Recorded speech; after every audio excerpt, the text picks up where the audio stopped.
You know, ever since moving to my bedroom to film reviews as opposed to the basement, I've been starting to record videos at a reasonable hour and I've forgotten about the thrill of filming late at night. But now it is 9:30, so we are back to where we once were. And I'm also very tired, so I didn't miss this part of filming late at night. Either way, J. Cole is finally back with a brand new album, The Off-Season. This is the long-awaited sixth studio album from famed rapper J. Cole, his first since 2018's KOD. Since that album's release, he's been teasing a few projects, The Fall Off and The Off-Season, but it took him quite a while to put out this new record. After his single Middle Child reached the Billboard Top 10 in 2019, Cole went on a pretty solid run of features and in 2020 started dropping proper solo singles. Now, I personally don't have as deep of a history with J. Cole's music. I have heard at least some of it, and I know of J. Cole as being the prime love-or-hate rapper of this generation. Just as there are many fans that proclaim him as the GOAT, there are a lot of people who consider him to be, at best, mid. And there are plenty of reasons why, but one may be because in this social media age that we live in, a lot of people like to be pretentious and parade around their unpopular opinions like they're some kind of personality trait. Man, shut up, bro. You just don't know what you're talking about. Please tell me you're not going to be coming into these videos frequently. I'm gonna come into whatever I want, do what I want, when I want, because I want to.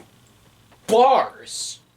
You just rhymed the same word 3 times. See, there you go, just not knowing what you're talking about again. You just don't get it. Just like you don't get that DJ Khaled. He's a living legend. He's bringing real rap back, boy. This is exactly what this channel needed, isn't it?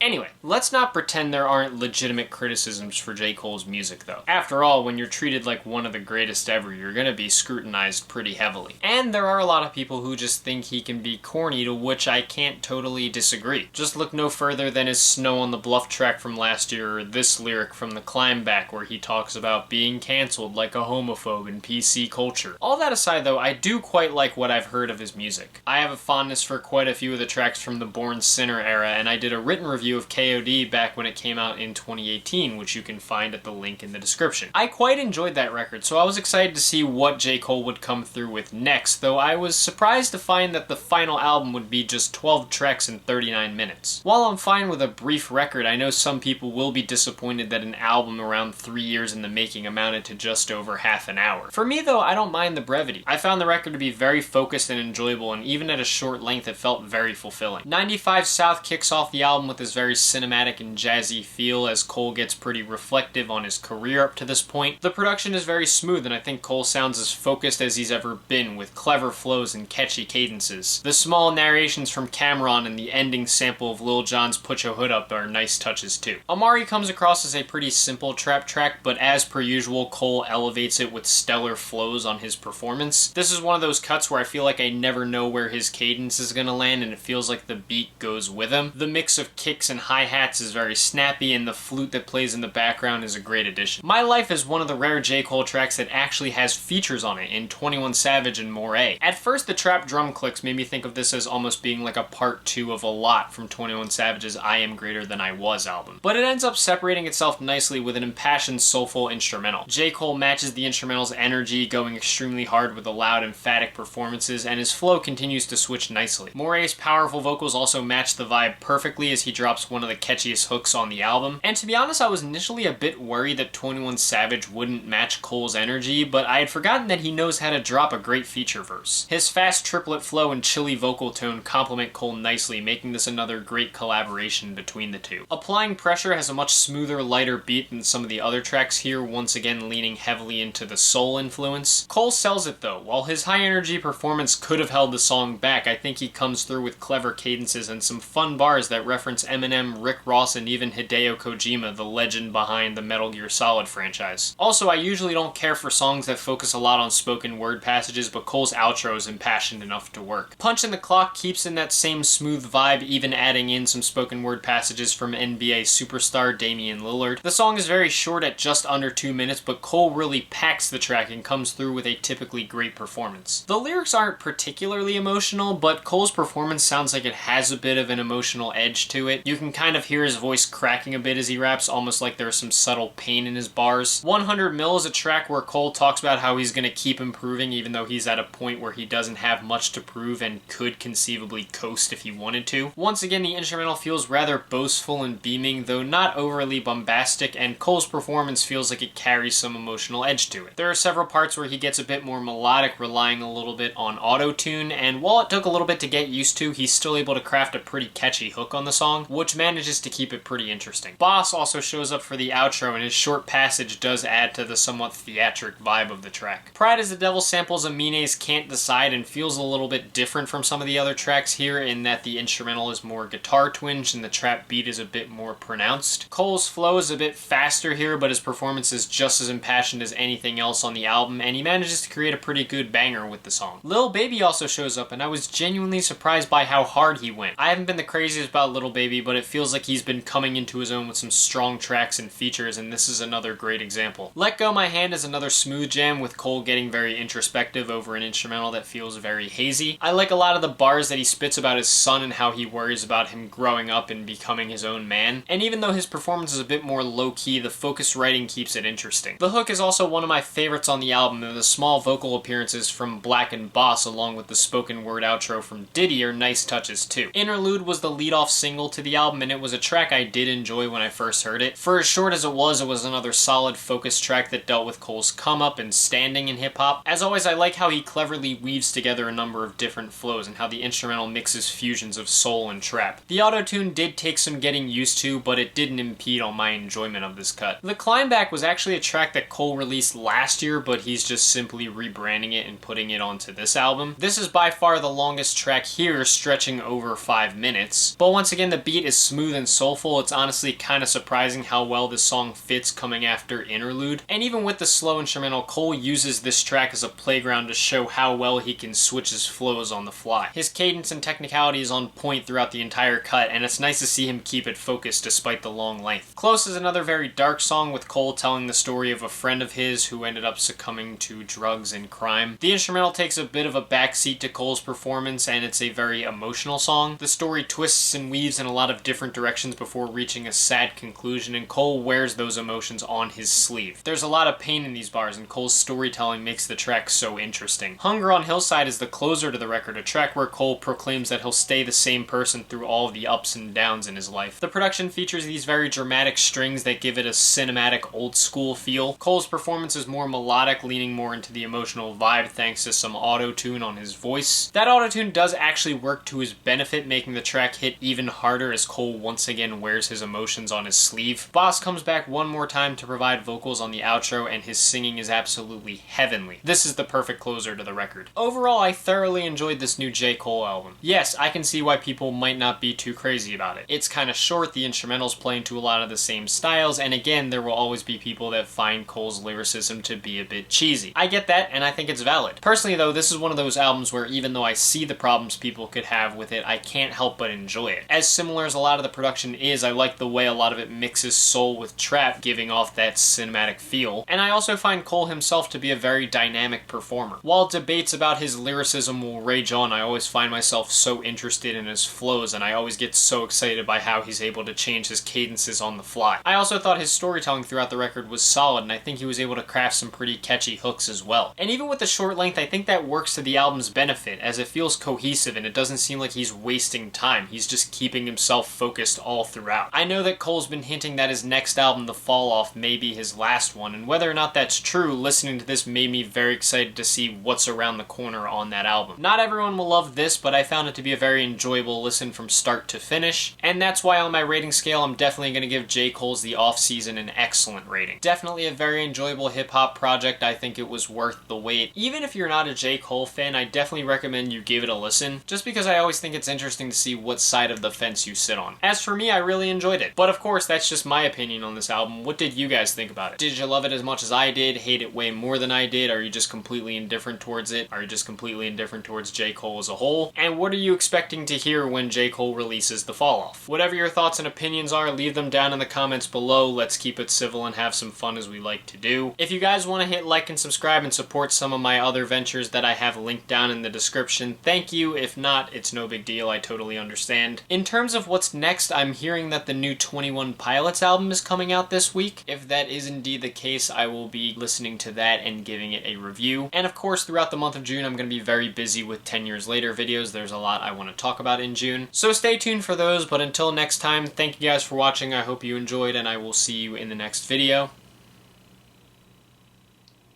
Peace.